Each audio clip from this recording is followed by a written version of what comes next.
नमस्कार, आप देख रहे हैं BS24 न्यूज। मैं हूं आपके साथ ऋतिक द्विवेदी। राहुल गांधी ने एक बार फिर देश की राजनीति में हलचल मचा दी है। नई दिल्ली के इंदिरा गांधी भवन में आयोजित प्रेस कॉन्फ्रेंस में उन्होंने सीधे चुनाव आयोग और मुख्य चुनाव आयुक्त ज्ञानेश कुमार पर गंभीर आरोप लगाते हुए कहा कि देश में अब चुनाव निष्पक्ष नहीं रहे, बल्कि ऐसा सुनियोजित साजिश के तहत लोकतंत्र को कमजोर किया जा रहा है।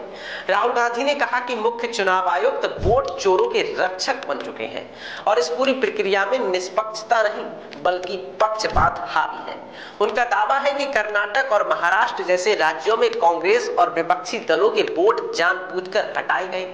राहुल ने कहा कि लाखों वोट फर्जी तरीके से जोड़े गए और जिन बूथों पर कांग्रेस मजबूत नजर आ रही थी वहां असली मतदाताओं के नाम काटे गए।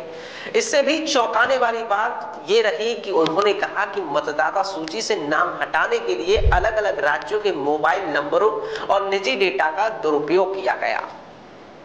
राहुल गांधी का यह बयान सिर्फ एक आरोप नहीं बल्कि चुनावी रणनीति का हिस्सा माना जा रहा है। उन्होंने कहा कि जो अभी सामने आया है वो तो सिर्फ एक शुरुआत है। उन्होंने इसे हाइड्रोजन बम की भूमिका बताया और कहा कि असली हाइड्रोजन बम अभी आने वाला है। कांग्रेस के पास और भी बड़े सबूत है जो वक्त के आने पर सामने लाए जाएंगे। और बात बिहार की है, क्योंकि बिहार में आने वाले समय में विधानसभा चुनाव है। क्या अब राहुल गांधी जानबूझकर बिहार चुनाव को मद्देनजर ध्यान में रखते हुए ये सब राजनीतिक चालें चल रहे हैं, या हकीकत में कोई ऐसा सबूत उनके पास है जो चुनाव आयोग पर हाइड्रोजन बम की तरह छूट सकता है? भले ही राहुल गांधी ने सबूत कर्नाटक के पेश किए हो, लेकिन उनका असली निशाना बिहार विधानसभा चुनाव 2025 ही है। राहुल चाहते हैं कि बिहार की जनता अभी से जागरूक हो जाए और समझे कि अगर अब भी सतर्क नहीं हुए तो अगला चुनाव होने से पहले ही उनका वोट चोरी हो सकता है। यह एक भावनात्मक और लोकतांत्रिक अपील है जिसे राहुल गांधी बिहार की जनता तक पहुंचाना चाहते हैं। दूसरी ओर बीजेपी ने इस पर तीखा पलटवार किया। केंद्रीय मंत्री अनुराग ठाकुर ने कहा कि राहुल गांधी हर चुनाव हारने के बाद कोई नया आरोप लगाते हैं और इस बार भी वही हुआ। उनका कहना था कि हाइड्रोजन बम फोड़ने वाले थे, फुलझड़ी से काम चलाना पड़ा। वहीं आम आदमी पार्टी ने भी राहुल पर तंज कसते हुए कहा कि जब हम वोट चोरी की बात कर रहे थे तब राहुल गांधी खामोश थे। अब उन्हें लगता है कि पूरा विपक्ष उनके पीछे चलेगा।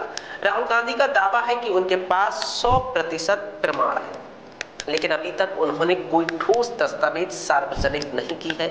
सिर्फ बयानों के आधार पर इतनी बड़ी बात कह देना एक तरह जनता को चौकन्ना करता है। दूसरी ओर अगर सबूत सामने ना आए तो यह बयानबाजी सवालों के घेरे में आ जाती है।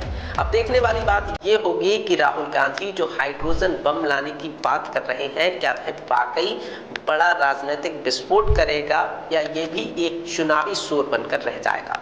अगर उनके पास पुख्ता सबूत है और वो उन्हें सार्वजनिक करते हैं तो ये देश की चुनावी प्रणाली पर एक ऐतिहासिक बहस को जन्म दे सकता है। लेकिन अगर ऐसा नहीं हुआ तो जनता इसे एक और ड्रामा ही मानेगी। फिलहाल राजनीति गर्म है, बयानबाजी तेज है और निगाहें टिकी हैं उस हाइड्रोजन बम पर जिसे राहुल गांधी धीरे धीरे लाने का दावा कर रहे हैं।